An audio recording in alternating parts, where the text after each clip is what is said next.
Good afternoon, everybody. My name is Caroline Fountain, Communications Officer for the Greater Carolinas, and today we are very pleased to have Trooper Bob from South Carolina with us. Trooper Bob, thank you so much for being here. Oh, thank you. It's been a pleasure to. I haven't worked with you in a while. So I know. We knew each other in a previous life. I know with South Carolina Highway Patrol, me as a reporter and anchor in Charlotte. So it's great to reconnect. Excited to be here with you. Yeah, so this past week we had a little bit of a taste of winter weather. Not anything too dramatic, but of course it's a good reminder of what it is to drive in the snow, to be around ice when they're on the highways, when they're in the streets, when we're driving around town. So wanted to bring you on as the expert and see if you had some tips for us. You know, when we just mentioned about driving in the snow and stuff, I'm thinking, number one, first of all, plan your route. Know where you're going. If you're going up north or out west, know the route you're going. Know what route you're going to take. Check out the travel conditions. Check out the traffic. You could check out the weather also. Know that what does the next 2 or 3 days look like on your trip getting there? Are you going to have any ice? Are you going to have any rain? Inclement weather? Plan your trip. Also plan your vehicle. Make sure you top off all your fluids. Make sure you have the correct tire pressure in your tire. That's located on the inside of the driver's door to tell you exactly what your tire pressure is. And that not only gives you better handling for your vehicle, it also prolongs the life of the tire and gives you better gas mileage. And pack your vehicle with things. Just, it's cold out now. It's December. We're getting ready to hit winter officially. So have a blanket in your vehicle, in your trunk or in your car. Have some water in case you do break down. Have some snacks, a fully charged cell phone. One of the things I have here with me now, have jumper cables. You might go to a gas station for gas and your car might not start and you have 10 vehicles there, but nobody has a jumper cable. So, and the red goes on the positive, all right? Goes on the plus side and the black goes on the negative side.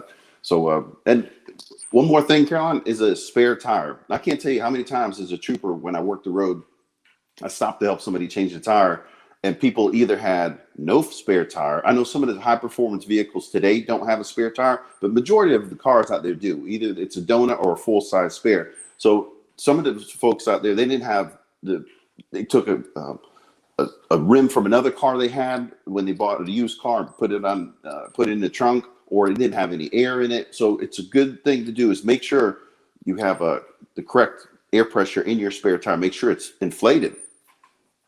Absolutely. And you brought up a very interesting point, which is, when you were with South Carolina Highway Patrol, what did you see on the roads? I know that holiday season in past years, those are very busy times for people on the roads. People are going to visit family, friends. I know with the COVID environment, things have slowed down quite a bit, but some people will still be traveling on the roads in order to visit family and friends and loved ones. So what have you seen in past years as far as the top couple of problems that people face on the roads, especially during winter weather? Yeah, always expect the unexpected. Right now with COVID and cutbacks, not every rest area is open. So I know there's so many places right here in South Carolina where they close rest areas. The eastbound side's open, but the westbound side is closed. So that's why I said it's so important that you plan your route. Sit down before you leave and know, look, when are we going to get gas? What town are we going to stop in? Know that, but again, about the spare tire, to make sure you have everything. If your engine light is on now, it's going to be on during your trip. So you want to make sure your vehicle is fully serviced and ready to go before you leave. But again, top off the fluids. Also, every 2 hours, take a break. We don't want anyone drowsy out there, drowsy driving.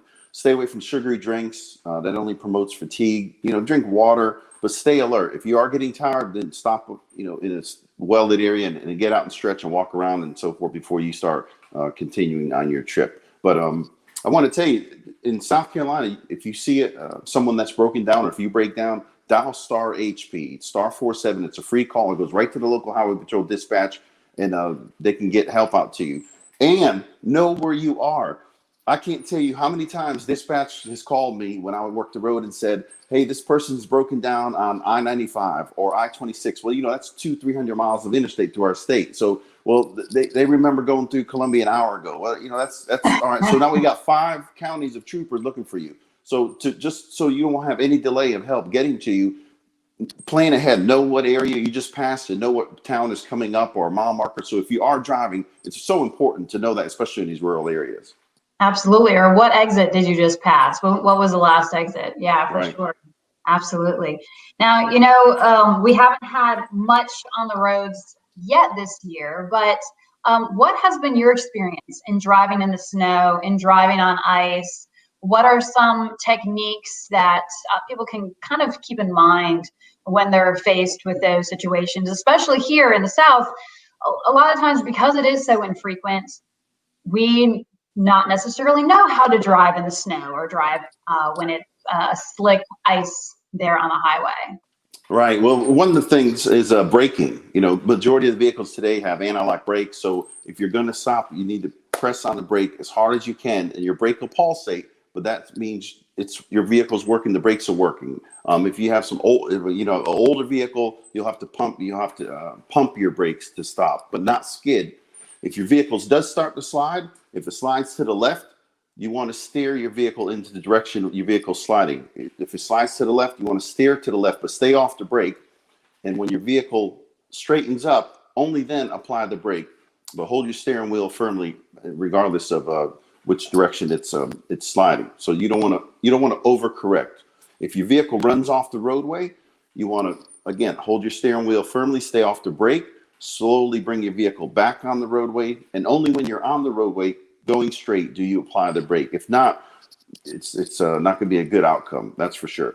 You want to allow extra distance between you and the vehicle in front of you. It takes a lot longer to stop in slick roadways. Even though you don't have snow on the roadways, if you have a wet roadway with leaves on it, it's going to take you longer to stop than normally on a dry road. And what would you say about snowplows? Again, we don't see them that often, but when they do come out, they're typically going probably a little bit slower than we would necessarily want to go on our way, on the highway or on back roads. What would your suggestion be as far as snowplows are concerned and other vehicles that are tending to the roads? Right. Move over one lane, let them come through, give extra distance to them, let them create like a buffer around them. Don't get anywhere close to them. But they have got that big plow on the front. And it's hard for them, especially in these icy conditions, to control that truck. So definitely don't get anywhere close to them, because it's going to take them a lot longer to stop than for you. Now, as far as the icy conditions and snowy conditions, those are more prevalent on bridges and overpasses. Those tend to freeze a lot quicker than ground that's a little warmer than the bridges and overpasses. Shaded areas tend to freeze quicker, so you want to be careful, especially in those on-off ramps in those shaded areas. Now, have you had any personal experience with snow or ice where you had to put some of those tips into practice, where you had to turn into the skid, or you had to make sure that you slightly going off the road and having to come back on, or anything of that sort from your own experience, and kind of paint that picture? One thing I was happy that the patrol did, they bought all-wheel drive vehicles. We had all-wheel drive SUVs. So a couple of years ago when it did snow, and I was standing on the side of the interstate doing interviews for the media, and I was watching people pretty much live running into the ditches, and actually had to stop an interview to go help a guy to get out of a ditch. But the all-wheel drive vehicles did help. I was going around cars and helping people that only had a front wheel drive or rear wheel drive. So if you're seeing a lot of snow, personally, I definitely have an all-wheel drive vehicle. That definitely helped out. I mean, I've been through a couple snowstorms. I grew up in Connecticut. I can tell you, you want to if you're going to an area that has a lot of snow and you're going to find snow the next day or two, during your travels, you want to make sure your vehicle's completely clean before you start driving. Not only have your mirrors set, but make sure you take that brush and ice scraper. Unless you're a tank commander, you can't look through a little hole like this. You want to make sure your whole entire windshield is clean, back, front, and the roof of your vehicle. Now, people will be surprised when I tell you this, but back in my home state in Connecticut, a trooper can stop you. It's over $100 fine if you got a big couple inches of snow and ice sitting on your roof, because that's so dangerous. When you get on the interstate, all that flies off and it hits the car behind you and can cause some serious injury. Now, that's a great point. And you mentioned about the ice scraper. What are some other things you mentioned before? Jumper cables, something warm, having your cell phone charged. But what are some elements to have in your car if you are going to be driving to a snowy or an icy area, or if it's going to be hitting our area? I've heard of sand or cat litter, shovels. Just tell me a little bit about what other. Yeah, definitely an ice scraper, a first aid kit, just in case you get hurt and you need a Band-Aid or so forth. The thing about it is planning your route out. When you're talking about Christmas next week, not everything's going to be open. Especially Christmas Day, you're not going to find a tire shop that's open. You're not going to find a mechanic that's open unless it's it's along the interstate at a truck stop. That's why it's so important. You're being self-sufficient. If it's going to be cold, you're going to have a couple blankets, have something in the car for everyone, have enough food for at least a couple hours, because if there's a major snowstorm, law enforcement and emergency personnel, they're going to come they're going to come help you when you call for help, but they might have a lot of other calls before you. So you're going to need something to stay warm inside your vehicle. Now, those are great tips. And we actually have a comment here from Stephanie. Can you talk about the use of flashers when the visibility is poor in rain, snow, fog? I think that's definitely a question that we get a lot, whether to use your flashers or not. I know a lot of people do, some people don't. From your expertise, from being Trooper Bob and South Carolina Highway Patrol, what's the standard on that? What should people be doing? Yeah, I see some people using flashers, especially in the fog, to let other people know. Sometimes it's so dense, it's really hard to see, the two little brake lights on your vehicle. So no issues there with using your flashers. Try to stay out of the left lane unless you're passing. You can get off an exit and wait for the rainstorm to go by if it's raining that hard, but never stop on the interstate. You should only stop on the interstate if you're broken down. But if you're just worried about somebody hitting you, I'd get off the interstate and let that storm pass, or at least stay in the right-hand lane if you're going to use your flashers. But remember, there's a minimum speed on the interstate, so you don't want to go too slow, because the cars coming behind you, they might not see you to the last second.